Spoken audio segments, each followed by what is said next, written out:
She's here. Wonderful, wonderful, wonderful. Okay, guys, so please go ahead and tag a friend. Let them know that we are live and ready to get some information. So if you know anyone that is currently a teacher or who has a degree, then definitely you can just go ahead and tag them so that they can join the live and be informed as to how is it that they too can journey to Kuwait.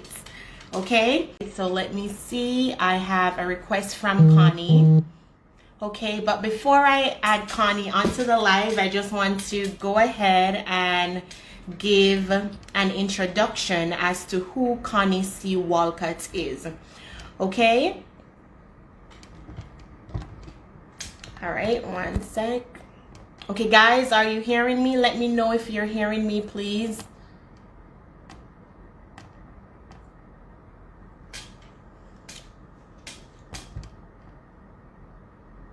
Okay, let me know you're hearing me.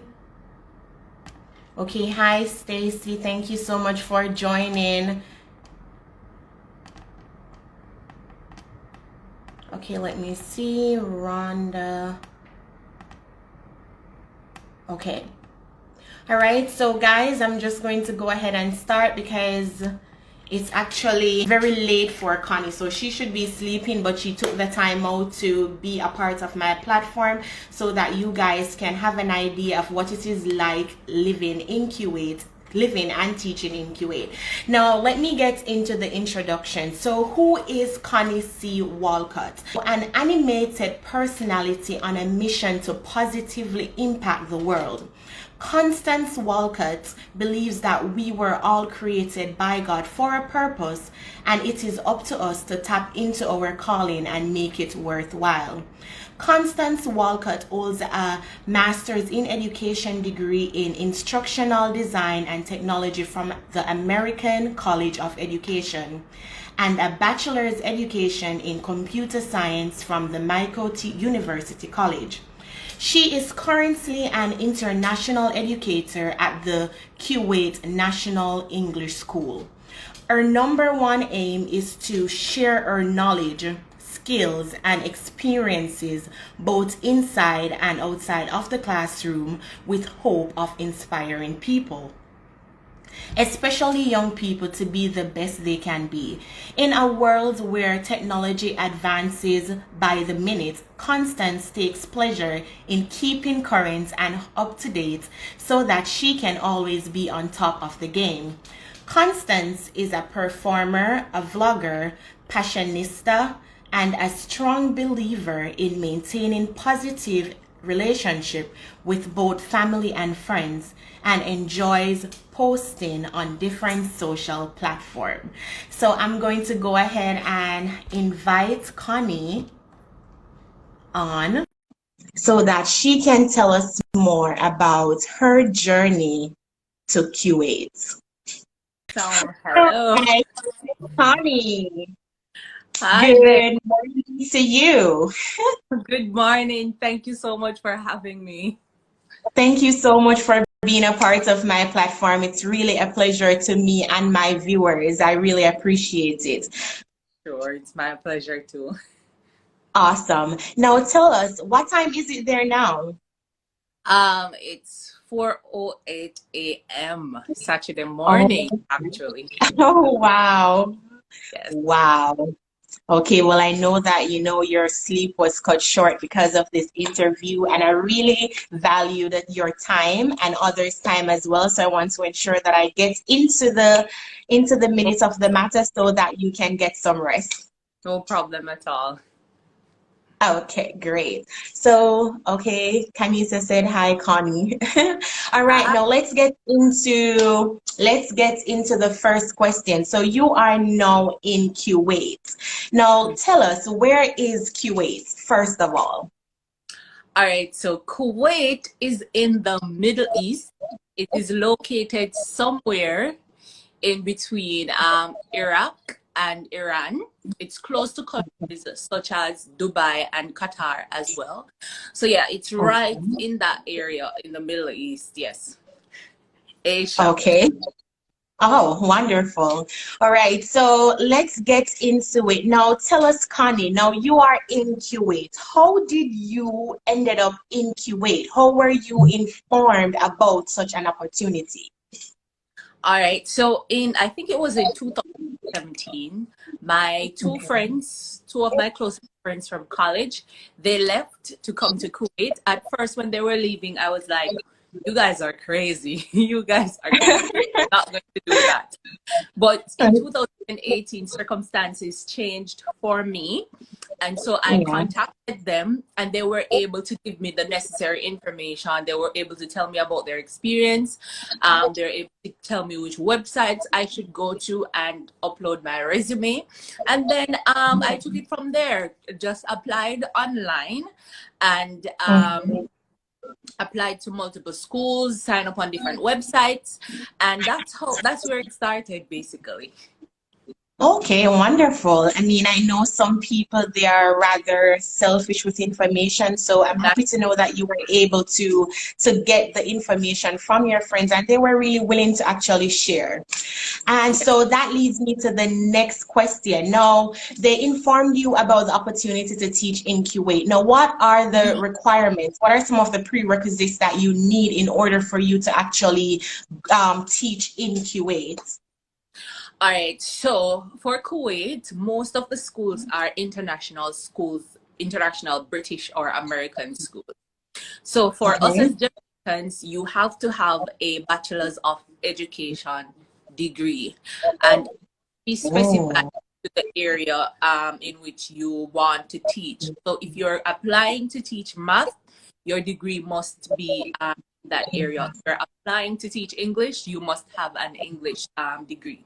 However, if you have a, a degree that's not an education degree, then you will need to have a diploma or you have to have something in education in order to get jobs in Kuwait, right? So oh, you have to be like a teacher for most okay. part.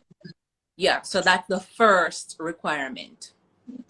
Yeah. Okay. All And right. before you proceed, just want to ensure that I understand because for China, you don't necessarily need a teaching degree. You don't need a bachelor's degree in teaching. However, we actually have like a TEFL certificate that states that we are able to teach as a foreign teacher. So you're saying to me, being that I have a bachelor's degree in business administration, I will not be able to teach in Kuwait? In most cases, because what I've learned is that back in the day, they used to be like China, but they're changing it now where you have to have some form of teaching credential. Now, some Oh, schools might take, if you have the certification, if you have teaching as an English, teaching English as a second language, the TEFL certificate, if you have those, you schools might hire you to teach English, right? But if it's other subject areas, then you have to be qualified in that subject area. okay, totally understand. All right. So firstly, you need to have a degree in education. Now, what are the other requirements? All right. So once you have your degree, um, the next thing you need to ensure that you have is at least 2 years of teaching experience. Now, as I have been saying, you can apply fresh out of college. Schools will take you fresh out of college, but Great. generally, some schools might be looking for at least 2 years of experience.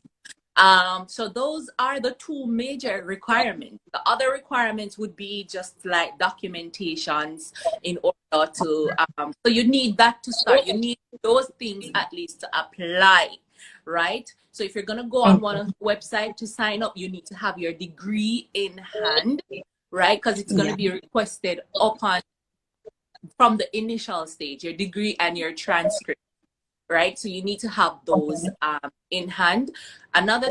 Two other things that you need to have in hand are references. So if you're currently teaching at a school, you can get a reference from your HOD or your principal or other teachers, supervisors, stuff like that. So you will need reference as well. Of course, a passport. So if you don't have a passport, you need to go and request your Right. passport, process your passport before you apply, because those things are going to be requested from the initial stage. So your degree, your transcript, reference, passport, and you'll need like a passport size picture. So that's what you need to start the process. Okay, wow. Thank you so much for all of that. So guys, if you are here and you are interested, then please feel free. You can definitely get more in-depth information on Connie's website, on Connie's YouTube channel. So you can find her at Connie C Walcott, correct? Yes, correct. Okay, great. Now that we have talked about that, now let's go into you getting to Kuwait. What was that like for you? Now you are ready to transition and go to Kuwait. What were your did you have any expectations? Is it a case where what was going through your mind throughout that entire process of getting to on the plane to Kuwait? Whew, all right. So for me, it was a lot of emotions coming out. There was anxiety, there was fear, Wow. things, because it's not easy to make a decision to pack up, leave home, and go to Definitely not. a country that you have never been before. Yeah, I can Right? relate. Yeah. So even though I know that as I said, my two friends, they were there before me, and Yeah. they gave me an idea of what to expect, right? Yeah. Still, there was that level of anxiety, there was that level of fear, but it's all about being determined and being able to take the risk to go after your goals. So that's basically what kept me going. Otherwise, I probably would not have gotten on that plane. But I did it, and so far, and it was a good decision. Well, I definitely understand and I can totally relate to all of those emotions that you might have been Yeah. through, because I was also in the situation. So believe you me, to know that I'm coming so far, or to know that you also made the decision to come so far, it really is about strength. Sometimes we take risk and it's not guaranteed that it will be the best, but at the end of the day, we have to take a chance. And thankfully, it is one of the best, if not the best decisions you have ever made.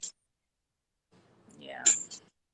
All right, now let's jump into the next question. Now, what is it like living there? What is it like? What is it like adjusting to the culture?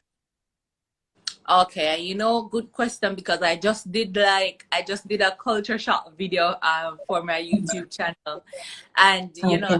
while I was doing it, everything was coming back to me, that first moment when I landed in Kuwait, right? Didn't really know how I would feel about it.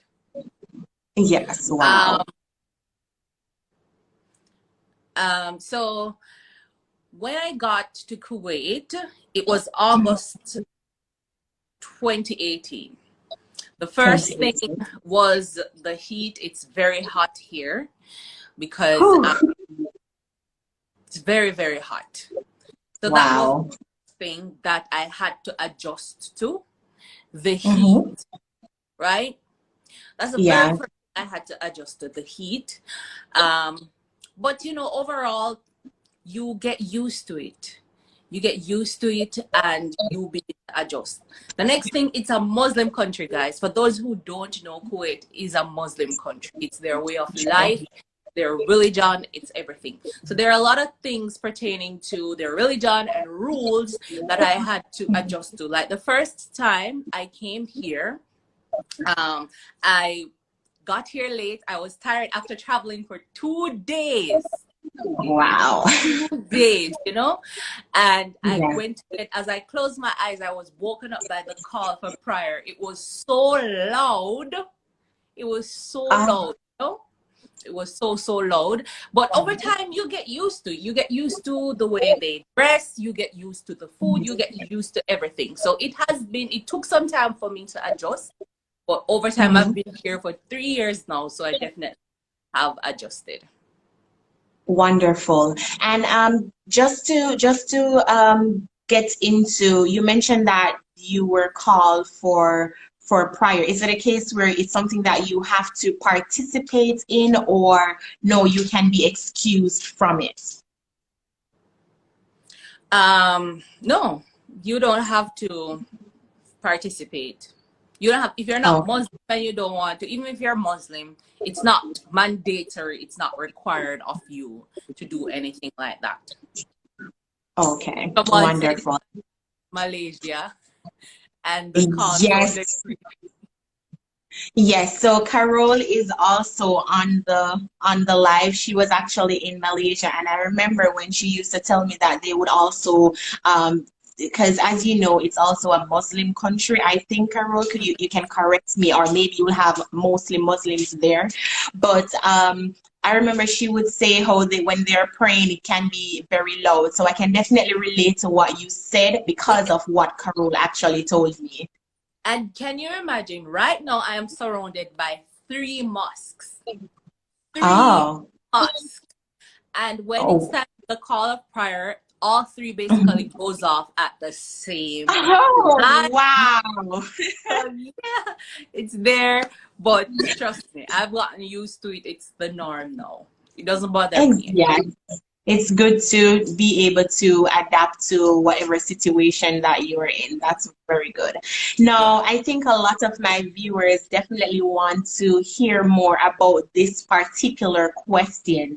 Now, we know that when it is that you make the decision to leave Jamaica, it must be for a better opportunity. It could not be where, okay, you're getting less. It must be whether you're getting a higher salary, whether you want, maybe it's for your own personal benefits, or you want to explore, whatever reason it may be. So now I want to ask you, what is it that basically led you apart from, I'm assuming, well, definitely must be the salary, but it's the salary that led you, but what is it like? What was the salary like for you to say, okay, then I am going to leave Jamaica and be a part of this and take advantage of this opportunity?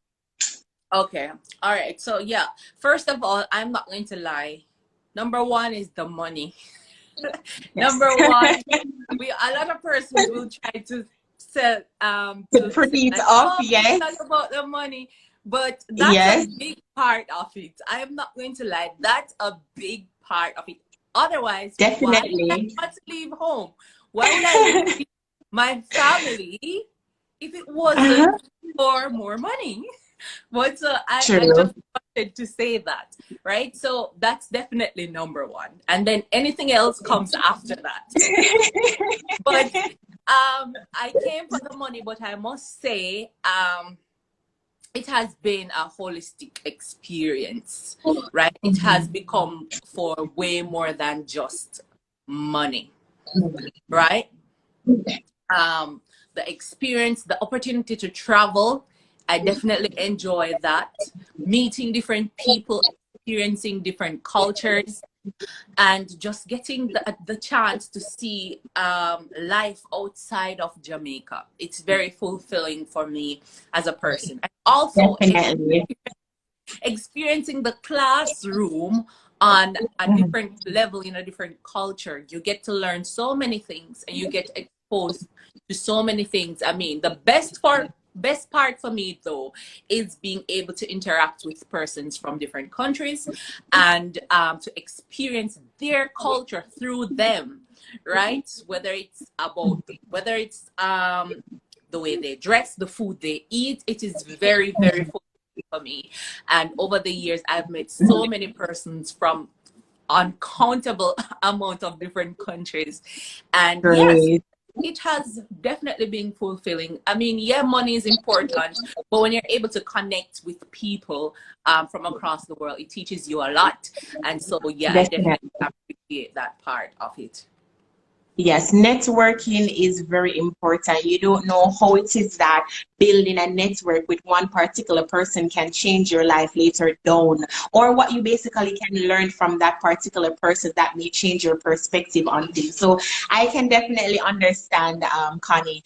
Now, let's talk about money. We stated, okay, I have a question. Do you think? All right, so I will get to the questions in a bit, but let's talk about the salary, right? What is the salary like, and what are the additional benefits as it relates to teaching in Kuwait?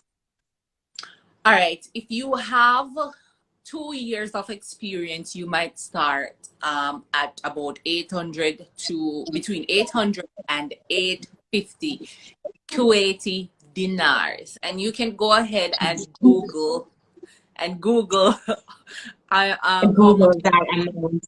I dollars. think I already did, but as you know, guys, the rate may fluctuate, so it really depends on the rate. So I think when I did it was a couple of days ago, and it was about 300 and something Jamaican dollars, if I'm not To mistaken, right? one. So Yeah. guys, okay, so for 2 years experience, you can get a minimum of 850 dinar, right? And Yes. that is equivalent to about 300 and something Jamaican dollars. But remember that you cannot quote us right now because the rate will change, okay? So Can the right. dollar value, that is. Yeah. And All right, Kuwait so has I just wanted to say that Kuwait has one of the highest currency in the world, right? It's yeah. an oil country. They have one of the highest currency in the world. So one Jamaican dollars to one Kuwaiti dinar can be between 300 and 400 Jamaican dollars. Go ahead. Just Awesome. one. No, that's very good. Like the starting is very, very good. I think when I started here, well, bear in mind I didn't have any experience, but I was getting 9,500 RMB. So that would probably be about over 200,000. So I think the starting for you, but then again, it really depends on if it is that a person is fortunate enough to negotiate a better salary, but that's what I started with. So your starting cost is very good. So tell us, is it taxed? There's no tax in Kuwait. There is no tax at all in Kuwait. And Wow. if you don't have any teaching experience, it might be way lower than 800. They can offer you like 700 thereabout, but it's still good and still good, right? Because there is no tax. Definitely, that's so good. Believe you me, sometimes when I get my salary and I see like 2,000 being deducted or 1,700 being deducted for tax, I'm like, listen, you know what this could have done for me? So the mere Yeah. fact that your salary is not being taxed is really amazing. That's definitely, it has me thinking, okay, do I need to go to Kuwait? But let me hear more so that I can be able to make my decision as it relates to should I relocate? No. Yeah. What are the other benefits? All right. So benefits might differ from school to school or company to company. But some of the general benefits are normally free housing or housing allowance. So if you decide that you Okay. don't want their housing, they will give you a housing allowance. Housing allowance is maybe like 150 to 200 KD, 280 dinars. Right? So sometimes you might have the option, right? Oh, In terms of transportation, the school might provide transportation for you as well to travel from um, the housing to the school, right? okay. Um, Other benefits might include health insurance. Not all schools provide health insurance. So as I said Oh, before, might differ from school to school, but I know the general benefits are definitely housing, transportation, and flight allowance. So they will book you a round trip ticket every year to Jamaica and back, right? So those are the wonderful. top. Yeah, those are the top three general. Most, if not all, schools will offer those three. But when it comes on to health insurance, not all schools offer health insurance. Um, what else am I leaving out? Yeah. So basically, those are the major benefits. I mean, Wonderful. yeah. All right, so let me just verify because you mentioned that they will provide you with they will book your return tickets, right? But what if you decide not to go to Jamaica within that particular year? Will they provide you with the money or you will just lose it? All right, so most times, if firstly the ticket has to be booked from your home country to Kuwait. So if Okay. you want to, say for example, now I'm going home, I'm leaving Kuwait for the summer, and my ticket is Yeah. booked to return to Jamaica. But if I decide that I don't want to go to Jamaica, I'm going to stop in the US instead, then that month that ticket is lost.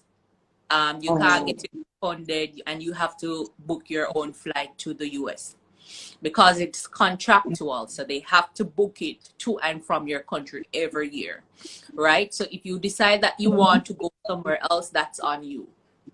Um, oh, However, you do have the option of accepting the flight allowance as well. So if you decide that for the next year, so for mhm. the first year, it will be in the contract for a round trip ticket. So if you're staying on for a second year, you have to inform them that for the second year, you would rather to take the flight allowance, and they will give Mhm. you flight, I'll give you the money instead, and then you can book your own flight. So you do have that option based on my experience. Okay. Yeah. That's wonderful. It's good to know that, it's not a case that I will lose it if it is that I desire not to go back or travel back home. Now, let's get into the cost of living in Kuwait. Now, tell us more about what it's like in regards to going to the supermarket. Maybe you can give us an example by comparing with in Jamaica so that my viewers can be able to have an idea as to what it's like for the cost of living. All right. All right. So cost of living is it's affordable depending on your expenses and how you live. And now the cheapest thing for me is food. Cheapest thing Yeah. for me is food. You can get like a loaf of bread for like 250 fils. So fils it's To, like cents. So in Jamaica we use cents, we use dollars and cents. In Kuwait they yeah. use dinars and fils. So you can get a loaf of bread for 250 fils, and you can convert that to Jamaican dollars, 0.250 fils. Because they have Okay. three zeros, they have three zeros behind their their dinar, behind their point, right? So you can get a loaf of bread for like 250 fils. Vegetables cheap, fruits very cheap. So food is very cheap overall for me, especially Okay. fast star if you don't cook, Really? right? I Yeah. can't say the same here for fast food, but then again, I guess it depends on what I'm referring to because if I decide to go to KFC or McDonald's, I would not say that is inexpensive at all, but that's very good. Yeah. So food overall is cheap. Um, Transportation is a little bit cheap as well, but sometimes it depends on the distance. Well, public transportation, the bus system is very cheap. You just pay some fees and you get to go anywhere you want to go. But for me, I don't really enjoy traveling on the bus, so I'll take a cab. Cab can be Yeah. affordable as well. It's a little bit more than the public transportation, and but it's a lot more convenient, you know. So it's not like in Jamaica where they're packing up 5, 10 people in in one taxi.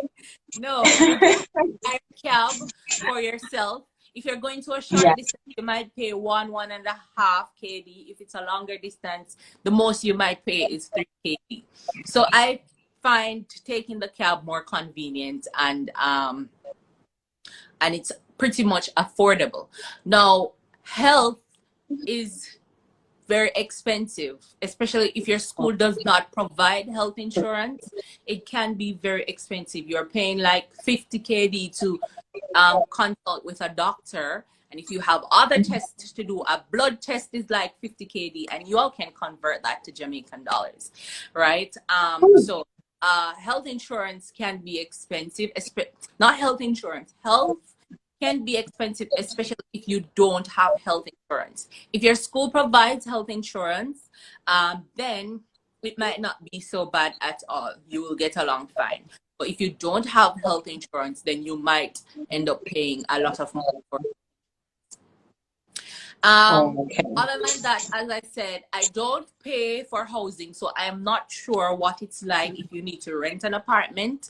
But given that the housing allowance is between 150 and 200 KD, you can say that it's about there, that amount that you would pay for an apartment, maybe a studio apartment, 1 bedroom, bathroom, kitchen, living, and what else? Recreation is affordable as well. So if you want to go to parks, if you want to go watch a movie, Wonderful. there's anything much to do in Kuwait, by the way, guys, because alcohol is banned, pork is banned. So they don't really have. So if you're the party type, those things aren't available in Kuwait. Yeah. But there are lots of nature activities that you can do, which is pretty much fun. And Kuwait is beautiful, so you can definitely enjoy that part. Yeah. So cost of living can be affordable, and most of the schools provide these benefits, so you won't need to spend all that much money if you don't want to. But if you like to live the high life, then you might have to deal with some expenses. Oh, okay. Well, so just want to say welcome, guys. Welcome for those of who are just joining. Thank you so much for being a part of this informative session. I hope you will learn something. Feel free to share it, tag someone, let them know that there is a great opportunity in Kuwait, and Connie C Walcott is here to tell us more about it. Now, I actually converted it. So the 50 Kuwait would be 24,885. So that was when you mentioned the 50 Kuwait for the health. So that's 24,885 Jamaican dollars for those of you who were wondering what 50 Kuwait would be in Jamaica. All right. So now let's jump into a very serious question. It's a question that we sometimes face here in China, especially if it is that we are job hunting. Now, I want to know, what is it like in regards to xenophobia? Do you face any form of racism, and what are some of the instances in which you have faced it? Can you recall any particular instance at all? Okay, all right. So personally for me, I haven't experienced racism per se, because as I said, there are so many persons here. There are a lot of African American. There are a lot of black people here, and there are Kuwaitis that are black as well. So overall, I mean, yeah, you will see some things, and you might wonder, especially in the school system. When it comes on to certain preference, you might see certain things happen, and you might wonder if it's because you're black, or based on their reaction, you might wonder if it's because you're black.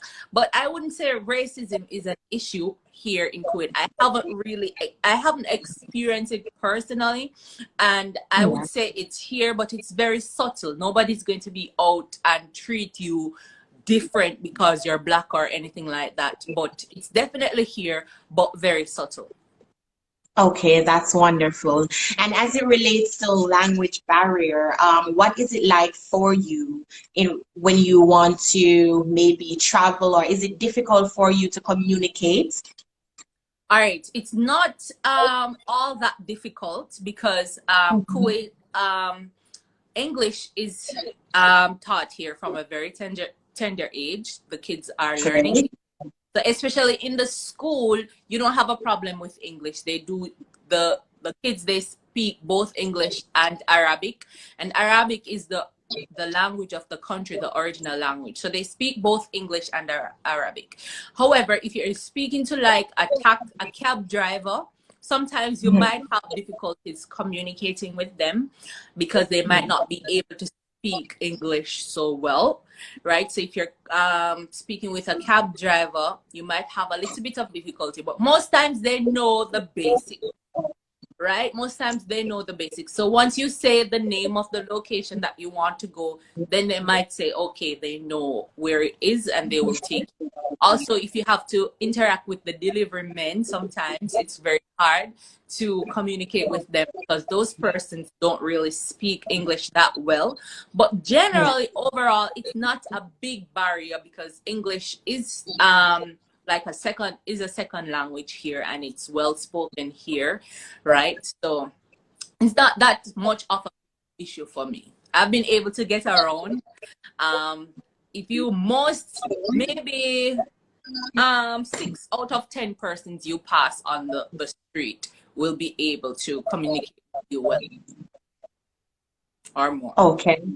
Well, that's very wonderful. Believe you me, there are times I'm so frustrated, especially when I need to go to the bank and they may say Timbudong, Timbudong, which means I don't understand. So, or I will probably say Timbudong, Timbudong, basically telling them I don't understand. So it's frustrating at times. It's not the same as it relates to Kuwait, where it's widely spoken. Then again, I guess it really depends on which province, because province like Beijing, Shanghai, I'm assuming you would have persons there that would be able to speak, or the general will be able to speak English. Now, I have a question for you guys. Just want to say welcome, welcome, welcome. If you're just joining me, I am here with Connie. She's telling us more about life in living and teaching in Kuwait. Now, Carol is asking, have you learned any Arabic? Can you speak Arabic? Just a few words. Honestly, overall, I'm a little bit lazy to learn a new language, which is definitely good. But I've learned some of the basic terms, some of the basics to help you get around. But other than that, I haven't really taken the time to learn. Yeah, well, I definitely understand. Carol can attest to it as well. Believe you me, I don't know if it's a case where for me, I think it's me being lazy, along with, I don't know if I've blocked it out. Like, I just think there are just certain things that I'm like, I just find it difficult sometimes. And then again, if it is that I put in the work, I'm sure that I will be able to speak it. Yeah, definitely. Hi, Fabian. All right, so now let's jump into the next question. So we spoke, you mentioned before, you touched a little about in the classroom. So I want you to elaborate more about what it's like for you being in the classroom. How long are the sessions when you go to school? Is it a case where you're in the classroom for the entire day, or you have specific sessions where you attend the class, you exit, go to your office, and then you go back whenever it is that you have a particular session? What is it like? Do you do lesson plans? Tell us more. And what is it like teaching the children? How do they relate to you? Let us have an idea of you being in the classroom and at school. All right, thank you. So since I've been in Kuwait for the 3 years, I've taught at 2 schools. I've taught at an American school and an English school. I must say firstly that overall the workload is a lot less than in Jamaica. When I remember being in Jamaica, I have to be busting and getting lesson plans done, and you're so pressured to do this, do that, and whatnot. Here, the workload is a lot less, right? So most times the curriculum come with lesson plan, everything. So they don't pressure you to write new lesson plans, right? So the lesson plans are already there. All you need to do is tweak it if you need to tweak it. So that's definitely a breather for me, because lesson planning was, it was a pressure. So that's definitely a breather. So the class sizes are way smaller. So I've taught between 25 to 28 students in a classroom. So the sizes are way smaller, and you have certain things to your advantage. So for example, in every class there is a computer, a projector, In the school where I'm at, there's a smart board. So you have those things to your advantage. So the class sizes are smaller and you might have access to more resources. Now, in terms of the students, guys, let me say this. Students are students everywhere. So if you're gonna leave, Definitely true. if you're gonna I leave said that Jamaica, even yesterday. Yesterday, I yeah, said the same thing. same. So if you're gonna leave Jamaica thinking it's going to be easier to handle these kids, no, they're gonna challenge you just the same. They're gonna do some of the same things. You're gonna have Yes. the same behavioral issues. So you have to come on top of your game just the same. Especially if you're teaching middle high school, they will challenge you. So you have to come ready to handle them, just as in Jamaica, right? And so it's no different when it comes on to the students, right? It's literally no different, right? But the only thing is that, of course, you're paid more, so you will tolerate it more. You're paid more, so you will That is true. you will be a little bit more motivated, right, to deal with the different Definitely. issues, right? So students are students everywhere. You will face some of the same issues, same challenges in the classroom. All right. So the work hour for the week is 42 hours. So you will work like 8 hours per day. It might be less for some schools. The work day might be a little bit shorter.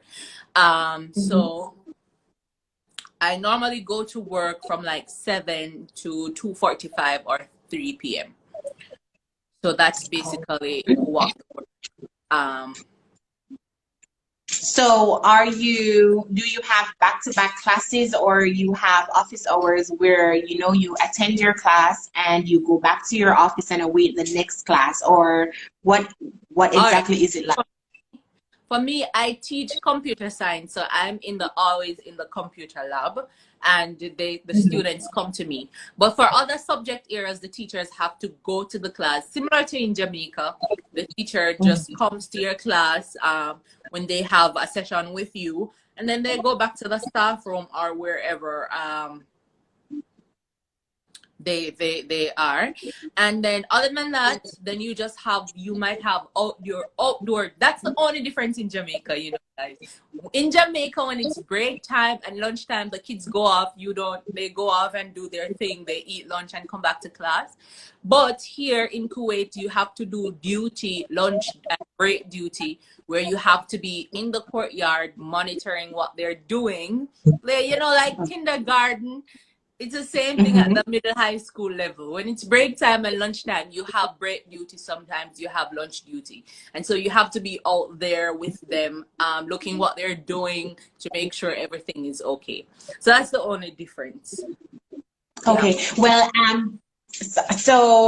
I just want to touch on the point that you made when you said children are children everywhere. I totally agree. However, I must admit that even here, I find that the children here are really more respectful, or I'm not certain if it's a case where, hey, I'm oblivious in regards to the language. So they may be saying things which I'm unable to basically decipher, But overall, I think they in my and I think Carol also agrees. She said, let me see what she said. She said, them picnic here have more manners, man. Them not so defiant. So I mean, that is also true. So I agree with that point. But then I remember even in the week I was saying a child did something, and I was like, I had to just stop, and I was like, say children are children everywhere. Like, I had to say that,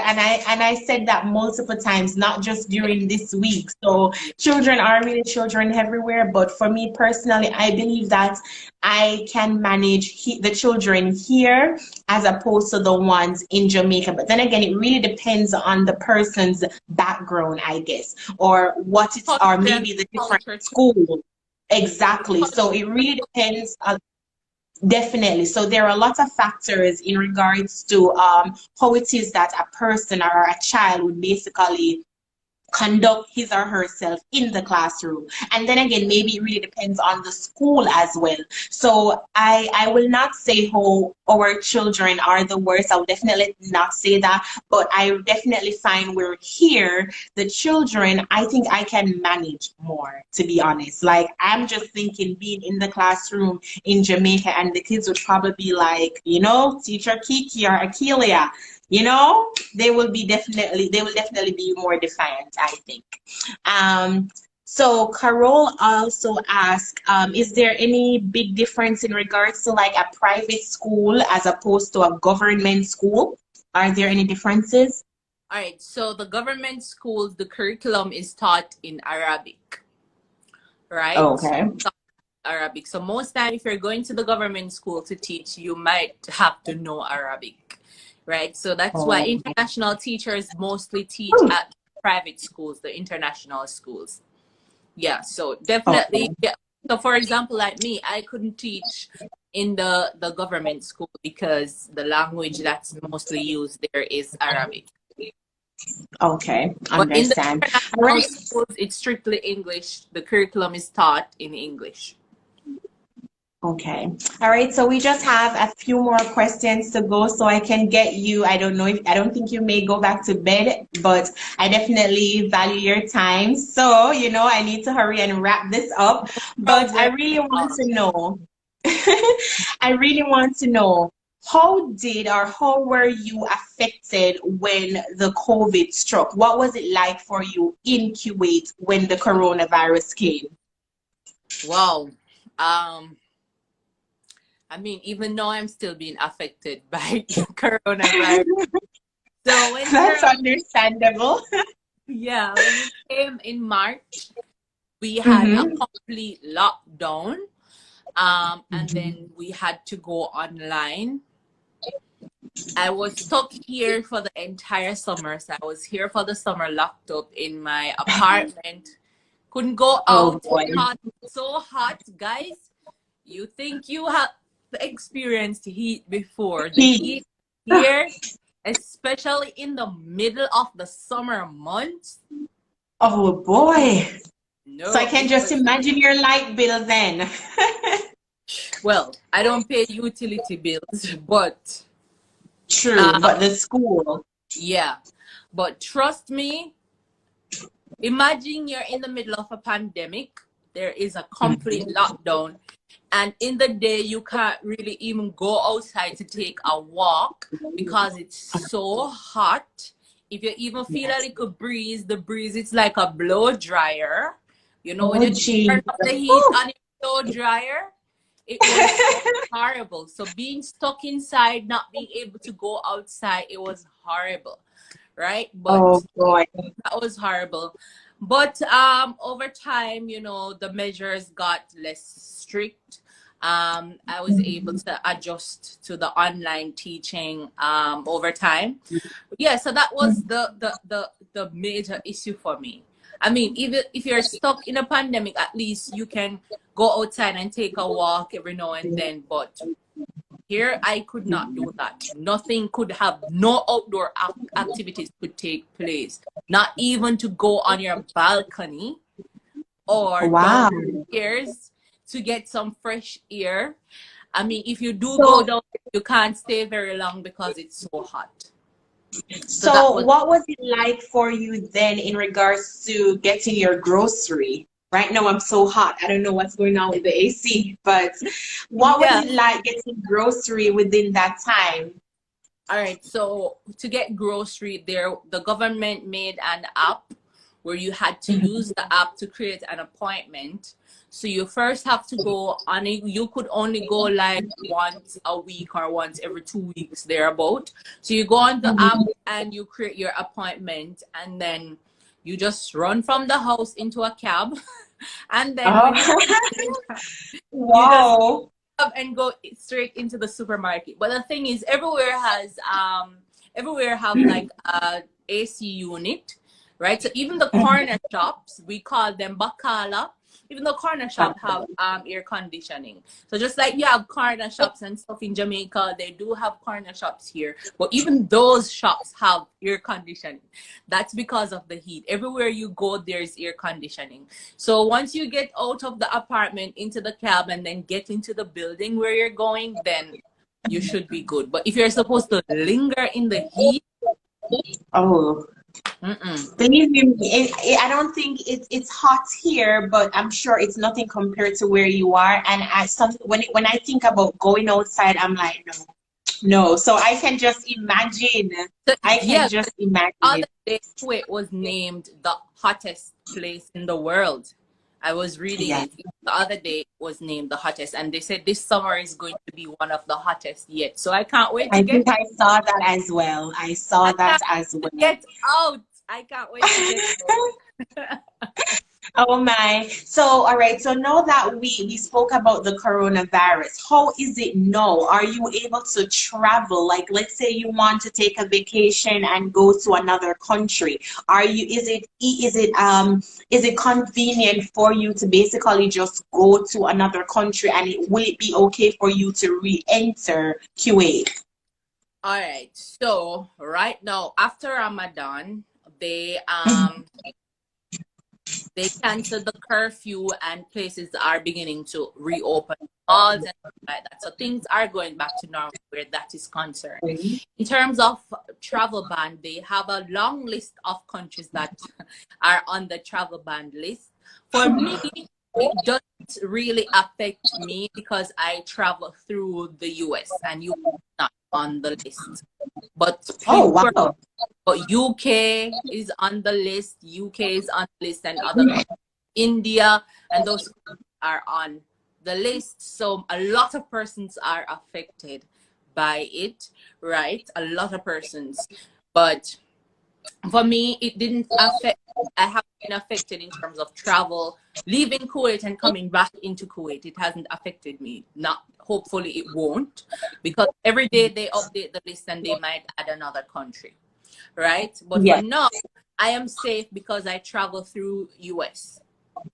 I wish we could say the same. It's really the opposite for us. If we're going to basically, for us, I think the borders are still closed. Guys, do not quote me on that, but yes, I think the borders are still closed as it relates to coming to China. So unfortunately for us, if we're here, if we decide that we're going to leave, we just have to have it in our mind that, listen, we won't be coming back to China anytime soon. So that's really sad. And since lately, we actually got few cases in my province. So that's also a little, it's not so convenient for us to actually travel if we want to go to another city or maybe another province. So I'm just hoping that this will all be of the past and we can just look back and say, you know, it was a rough year. Maybe it was good for some, but overall it was definitely a rough year. And I hope not. It opened door for many people, and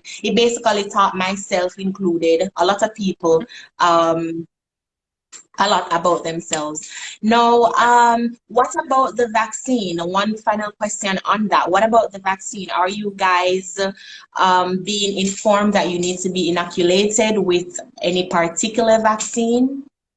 All right, yes. So actually they started vaccinating teachers from about 2 months ago. So I already got my first dose. So I'm basically waiting on the second dose right now. Right. So I don't think I'm going to get it until I come back in September, because I'm not waiting. I'm not staying here to wait.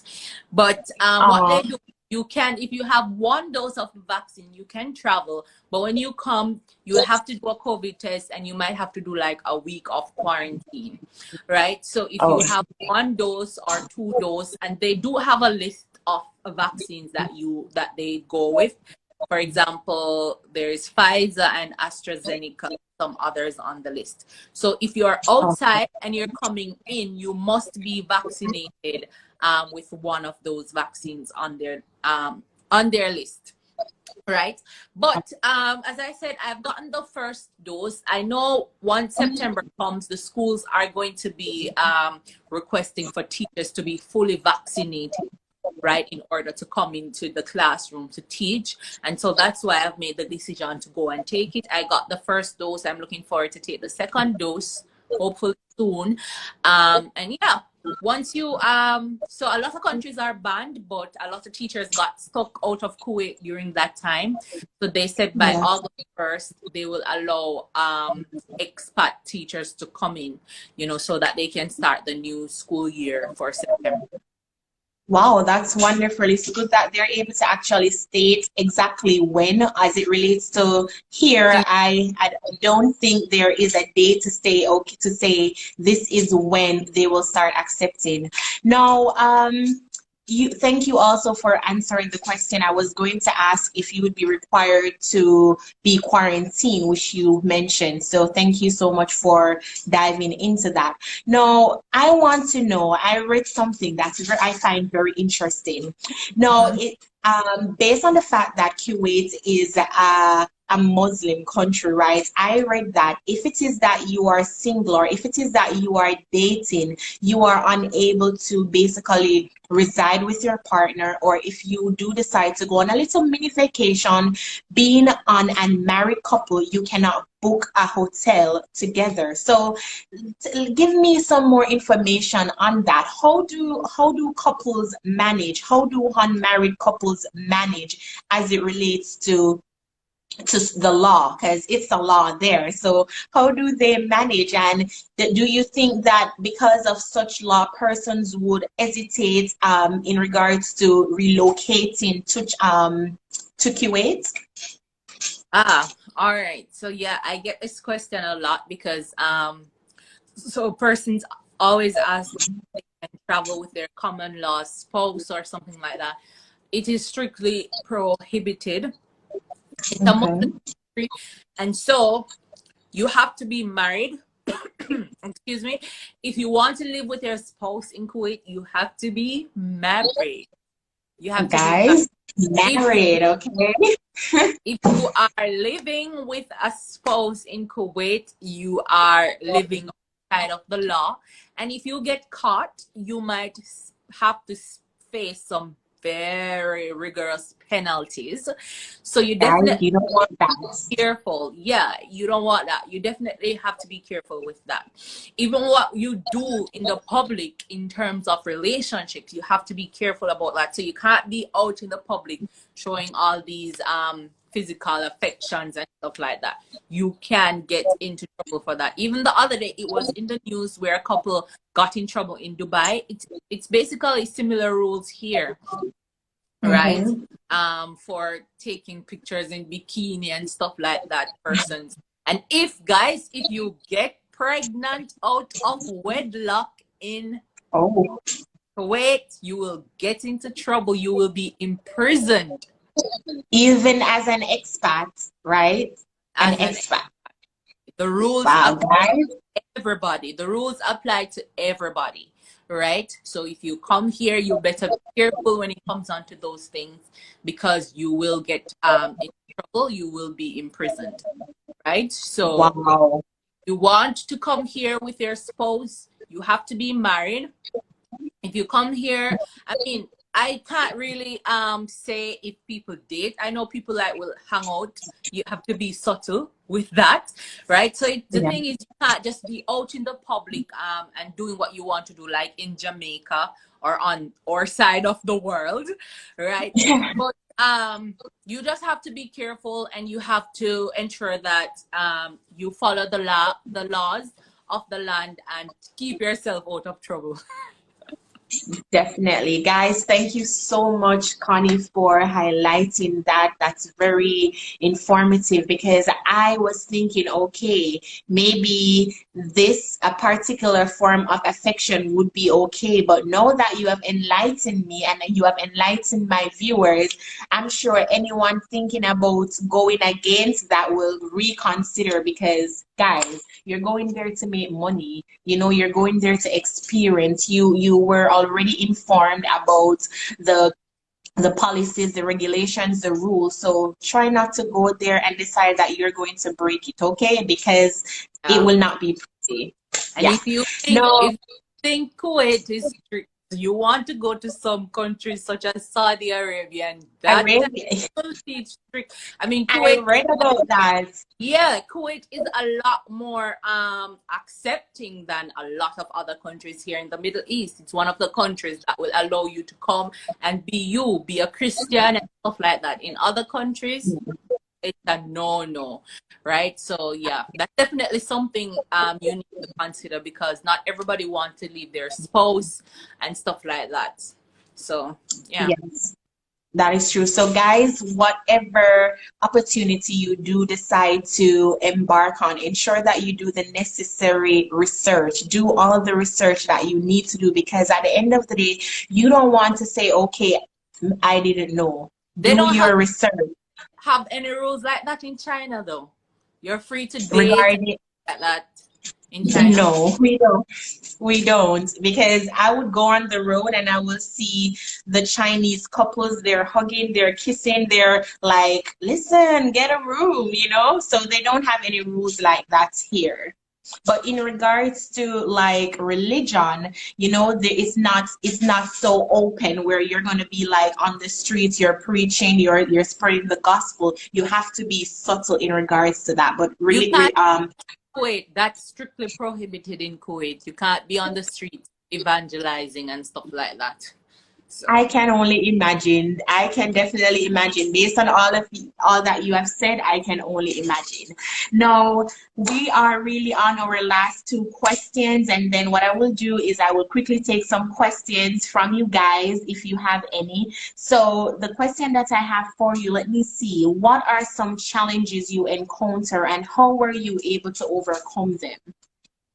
the major challenge for me is not having my closest family and friends here with me.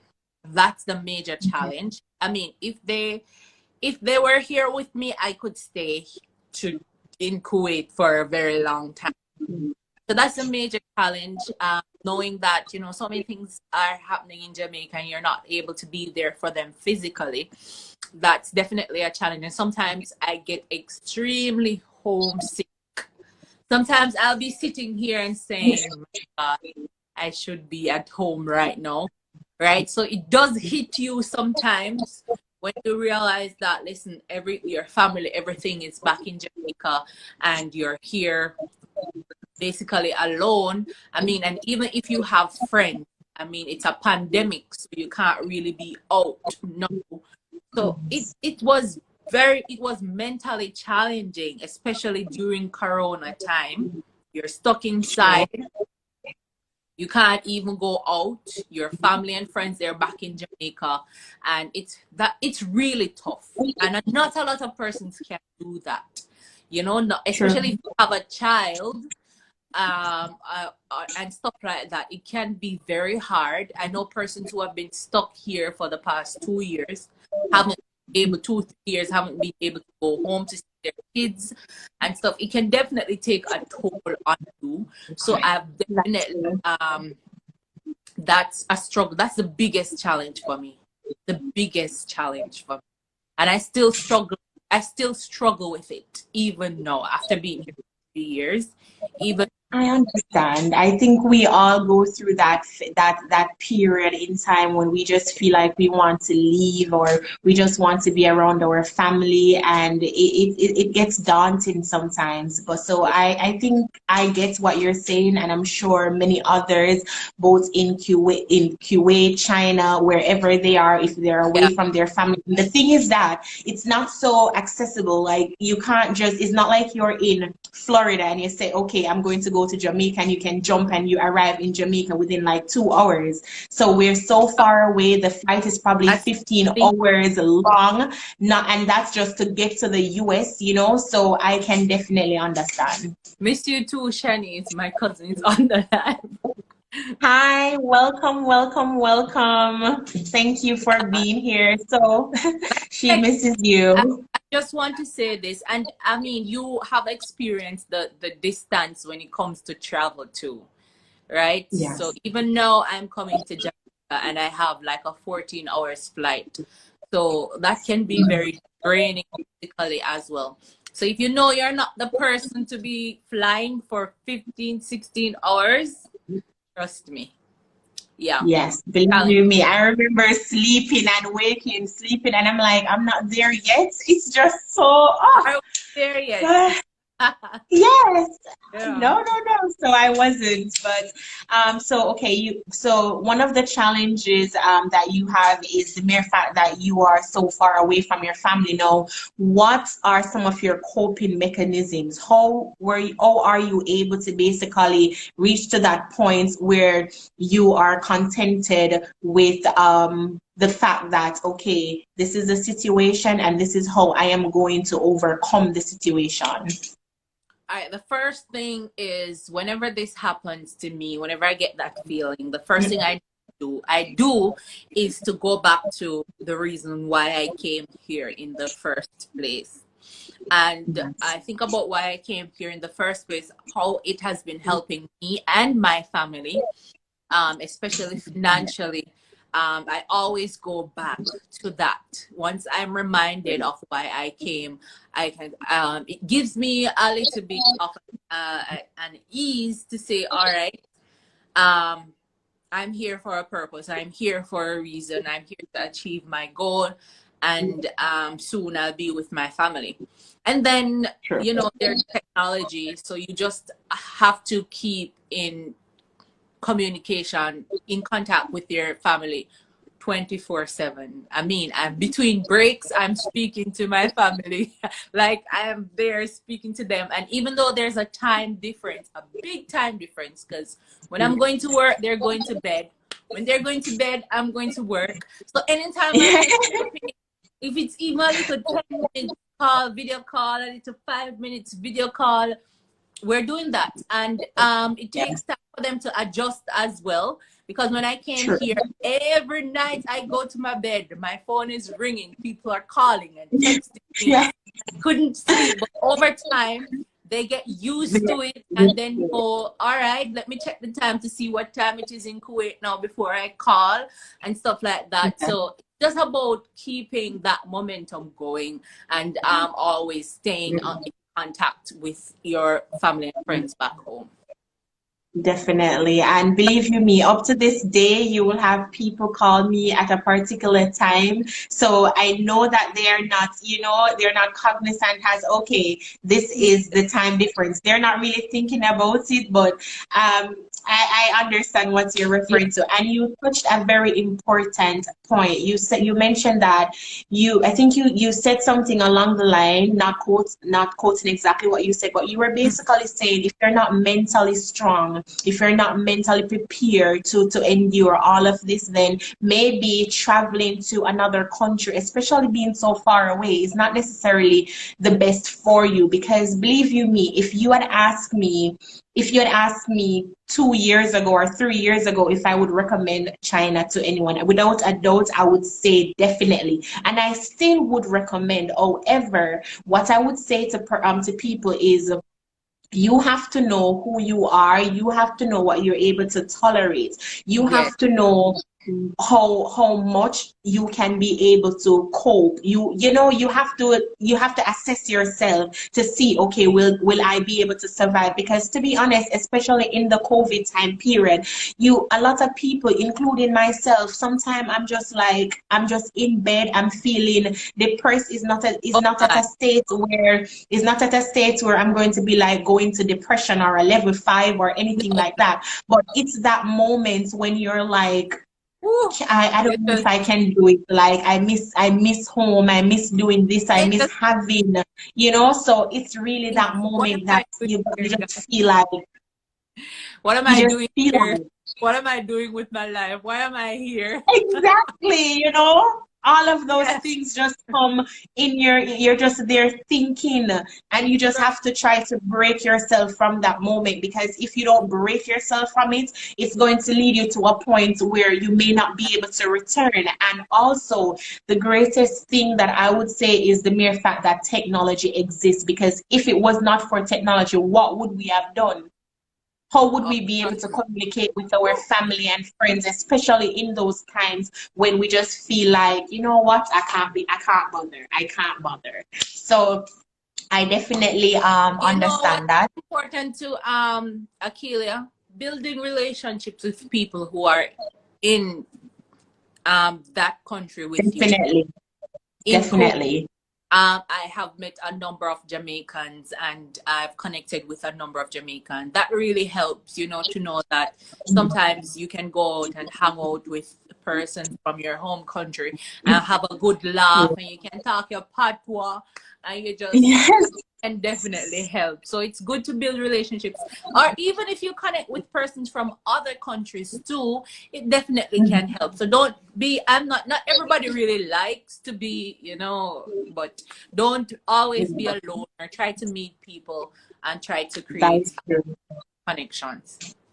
That is definitely true. And we have a community here as well. I must say that there are times, because you know, as you mentioned earlier, the time difference. We are 13 hours ahead of Jamaica. So it's not like I can at any particular time or any given time I feel the need, I can just take my phone and call back Yeah. home. So it's great to have friends here that I can say, Carol can say, oh, I can pester Kamisia, Cash, you know, it's Yeah. good to have friends here that we can talk to. So I can totally relate. I remember when I left and I went to the States, oh my, it felt like, you know, it felt like I was out of prison, really, because I was seeing people of speaking English, you know, it was like, wow, this feels so good. So I can definitely understand.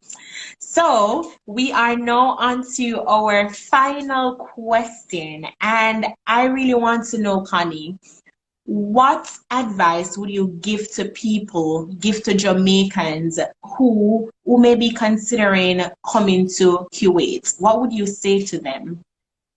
Okay, and I think you have mentioned something similar to this already. It's all about you as an individual and what it is that you want to accomplish and what it is that you want to achieve, what your goal and your objectives are. So don't leave Jamaica for leaving Jamaica's sake. It's good to have a plan.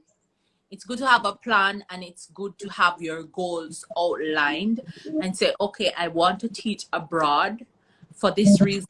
This is how I'm going to do it. Right? It's best to have a plan because when you have a goal, right, that is what will help to keep you going. Also, living abroad and teaching abroad is not all a bed of roses. Definitely not. It's not all Definitely not. roses.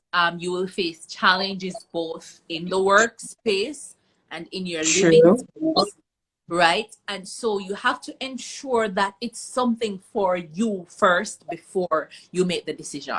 I know persons come here and in a week or 2 weeks time, they've gone back home because they come Yes. here and they're like, no way, this is for me. And they left. They Yeah, leave like in a true. week or two. They didn't even start the school year. Some persons, they do one term and by December, don't even finish the contract. They leave. You know, us as Jamaicans, we are strong people, so we will tough it out because we have our goals and we will do what we have to do. That's what I love about us as Jamaicans. So we will come and Yes, see the strong. challenges and we say, you know what? I have a goal, you know, so I'm going to tough this out. But not everybody Definitely. handle it. Not everybody can handle it. And so you have to be careful. I know persons have left their job in Jamaica, sell their house, or sell their furniture and pack up their life in Jamaica, leave Jamaica, move to a new country, and when they get there, they couldn't stay. And so you have to leave and go back home. So you want to ensure you be careful of those things. Know that it's for you. Don't give up everything in Jamaica. Always have a plan B. Because Exactly. come and it's not what you hope it would be and you have to go back home, right? So just be careful, do your research, ask questions. You can ask me question about Kuwait anytime. I will tell you the truth. There might be persons Yes. here who have been asking me questions. I will tell you the truth, but everyone's experience is different, and so I would say come and experience it for yourself. Come and see it for yourself. And if it is that it's something that it's not for you, it's just not for you. And if you can tough it out, like I know us as Jamaicans can tough it out and Yes. our goals, Strong. yeah, we can do it. So it's all about your level of tolerance and your level of determination. So since I've Okay. been here, all the Jamaicans that I've known, I've not seen one Jamaican leave Kuwait because they can't manage. Not one. So the Because we know better is not home, you know? yes. So the Americans come in 1 week, they're gone. The British come in 1 week, 2 months, they're gone. They just come, and if they don't like it, they're out. But we come and we know we have our goals, we do what we have to do, and yeah, we just make our money, and when it's time for us to go home, we go home. Definitely, definitely. We are very strong, and I admire that about us. We are very strong. Listen, we understand what struggle is like, and we have the opportunity to make a difference in our life and our family's life, and we're not going to be like, okay, because even I remember when the virus just came, a lot of people were saying, you're not coming home. But in my head, I was really thinking, okay, I wouldn't want to risk contracting the virus, going home, and then infecting my family. That was one reason. Also, too, I was wondering, what would I go home and do? So those were some things that kept me motivated and kept me going through this entire journey, even though I would love to go home right now. Unfortunately, I can't, because if I do, then the possibility is I may not be able to re-enter. And will I get a job? Who knows? Yes. So those are some great points that you may just know in regards to advising the fellow Jamaicans, or basically people in general who are considering to come to Kuwait. So guys, if it is that you have any questions, now is the time for you to drop your questions. Also, just want to let you know that you can follow Connie on all socials, which is on her Instagram at Connie C Walcott. She's also a YouTuber. You can follow her on YouTube at Connie C Walcott. You will be able to get a lot more information as it relates to what her journey has been like in Kuwait. Also on her Instagram page, she posts like a lot of her daily activities, so you can be able to see what's going on in her life. Do you have any other social platforms that you want to tell them about? Just YouTube, Facebook, Instagram, all at Connie C Walcott, and I'm on LinkedIn as Constance Walcott. Constance Walcott. Okay, great. So let me just take a look to see if it is that there are any questions that I have missed. Kuwait itself is a prison, it seems. Well, to be honest, I don't know. I don't know. Connie maybe can say that. Maybe can address that. I'm not sure if that's a good or a correct assumption. No, I have a question. It says, this is from So Essential Home Accessories. Guys, if you're out, you can definitely follow So Essential Home Accessories as well. It says, do you think you will be moving back to Jamaica anytime soon? I guess. Oh, yes, and definitely soon. Hi, Sandy. I'm not staying here for too long. There are persons who have been here for 10, 15 years. I don't think I'll do more than 5 years in Kuwait at all. So I'm definitely, I'm actually preparing to move back to Jamaica even now. Because, you know, anything can happen at any time. So you have to put things in place, right? So I'm definitely moving back to Jamaica in the next year or two. Okay. All right. So that answers that question. Now, Carol is asking, is the startup to go to Kuwait expensive? I wouldn't say it's expensive, because all your expenses are basically covered by the school. They book your flight. They pay to process your visa on their end. The only thing you would have to pay for, guys, you will pay to get your documents authenticated. You'll pay to process your documents in Jamaica to send it to them, right? And then you'll need to pay for US visa. But they will pay to do the processing on their side, because there's no Kuwait embassy in Jamaica. So it's not like a case where you go to the Chinese embassy in Jamaica and go get your Chinese visa stuff there. No, so you will have to pay to do the little things such as stamping your document. You have to pay for your medical. And guess what? If you save your receipts, the school might reimburse you, right? Oh, wonderful. Yeah. If you save your receipts, the school might reimburse you. I can remember getting some money back from processing my documents. So basically what I came to Kuwait with is like a pocket money to buy food and necessarily essentials that I will need until I get my first paycheck. Because I mean, you get free housing, you get free transportation, your flight is booked. So it's not a case where you have to plan for this lump sum of money to do this, do that. No. So it's not expensive at all. Okay, that's good. That's great to hear. So any more questions, guys, before we go? Let us know if you have any more questions, and remember, guys, to follow. How long is the school term? How long is the school term? So Lizzie is asking how long is the school term? It's definitely shorter than in Jamaica, because right now school basically wrap up to a week or so ago. So the most times it differs from school to school, because the American schools will close earlier than British schools and the bilingual schools. So for example, now most of the American schools are already closed. They've been closed from probably the end of May. Wow. The schools are closed from like the first week of June, and then most British schools is closed between now and so the term is not long at all. And here in Kuwait, you get a number of holidays, because they have regular holidays and they have religious holidays.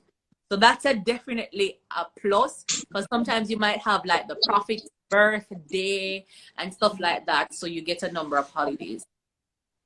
Okay, that's very wonderful. Why do I say that just now? But are there any more questions, guys? All right, so I don't see any more questions right now.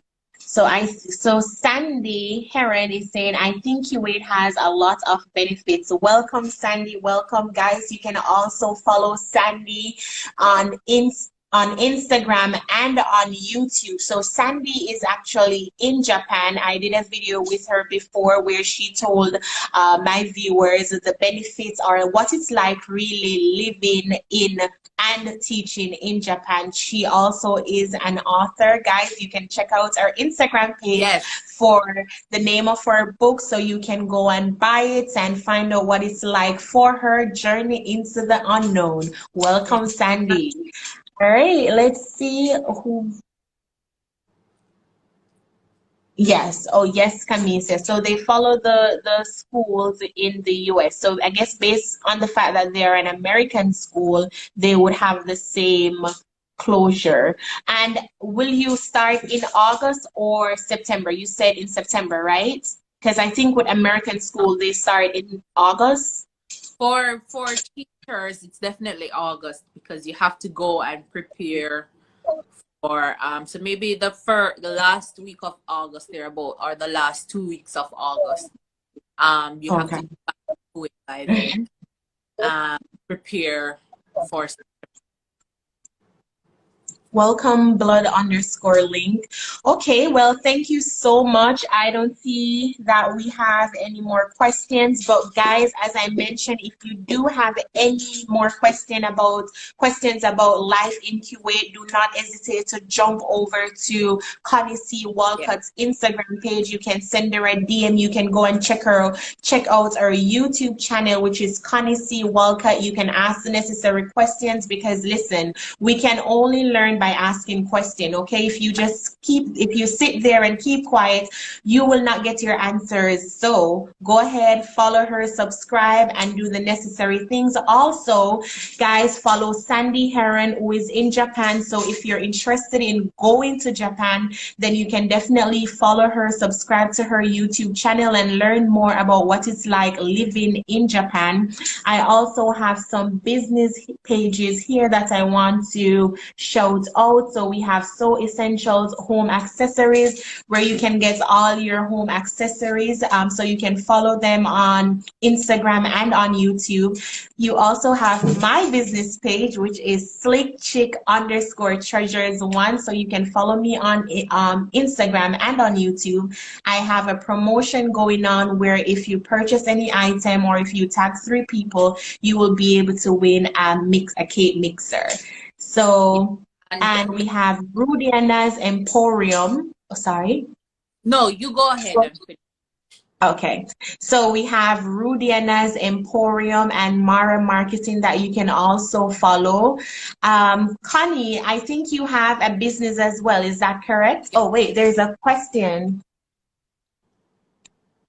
So it says, Stacey Ann Salmon is asking, do you need experience to teach in Kuwait? What about beginning teachers? So,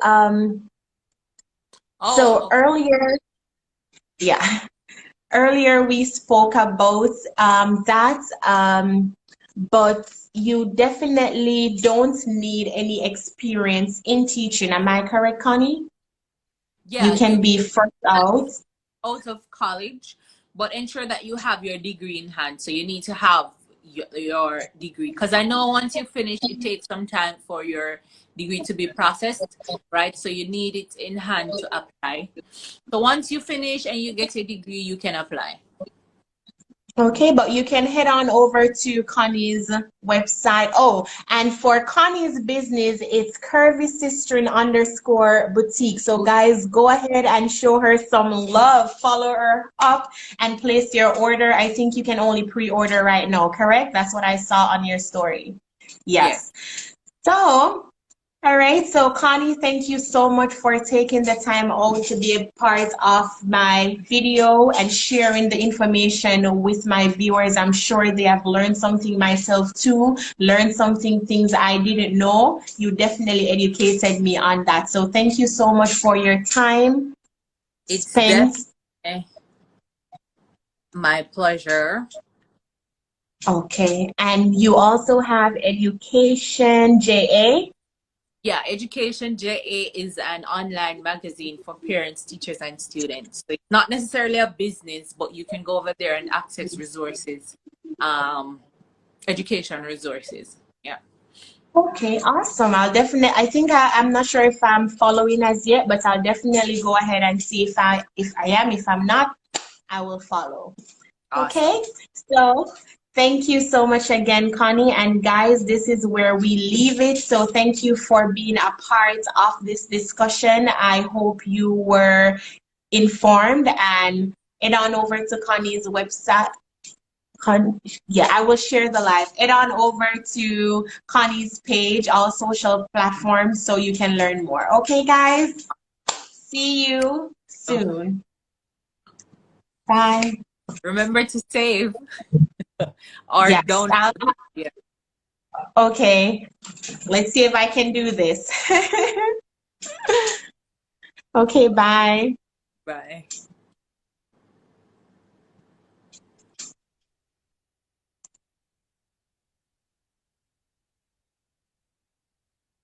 Oh Lord, I'm so afraid now. I hope I will be able to save it.